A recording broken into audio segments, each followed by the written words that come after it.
निंदनीय असेल असं फडणवीसांनी म्हटलंय। ही घटना अत्यंत निंदनीय, मन हेलावून टाकणारी आहे। मात्र तरी देखील विरोधी पक्ष संवेदनाहीन बनलाय का? अशा घटनांमध्ये तरी राजकारण करायला नको। उद्धव ठाकरे माजी मुख्यमंत्री आहेत, त्यांना इतक्या खालच्या दर्जाचं राजकारण शोभत नाही, अशा शब्दांमध्ये देवेंद्र फडणवीस यांनी सुप्रिया सुळे आणि उद्धव ठाकरे यांच्यावर देखील निशाणा साधला। तर बदलापूर स्थानकातील ही दृश्य आपण पाहतो आहोत। अद्यापही आंदोलक या ठिकाणी आक्रमक आहेत। गेल्या 6 ते 7 तासांपासून हे आंदोलन बदलापूर रेल्वे स्थानकात सुरू आहे।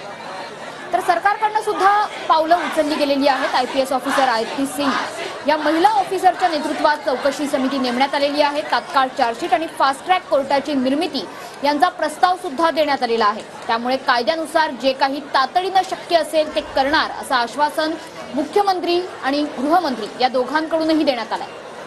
नक्कीच बदलापूरमध्ये जी काही घटना घडलेली आहे, जो काही निंदनीय प्रकार घडलेला आहे, तो फक्त बदलापूर पुरता मर्यादित नाही, तर संपूर्ण महाराष्ट्राला हादरवून टाकणारी ही घटना आहे। मंत्री गिरीश महाजन बदलापूरच्या दिशेने आता निघालेले आहेत। आताची महत्त्वाची अपडेट आपण पाहतोय। बदलापूरमध्ये सध्या आंदोलक हे अत्यंत आक्रमक बनलेले आहेत आणि अशा स्थितीमध्ये मंत्री गिरीश महाजन हे आता बदलापूरच्या दिशेने निघाले आहेत।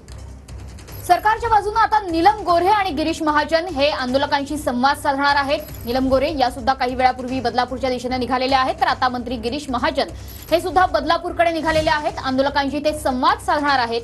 संयमाचं आवाहन आंदोलकांना वारंवार पोलीस प्रशासनाकडूनही केलं जातंय। त्याच्यामुळे आता संकटमोचक अशी एक इमेज असणारे मंत्री गिरीश महाजन हे बदलापूरच्या दिशेने निघालेले आहेत। नक्कीच।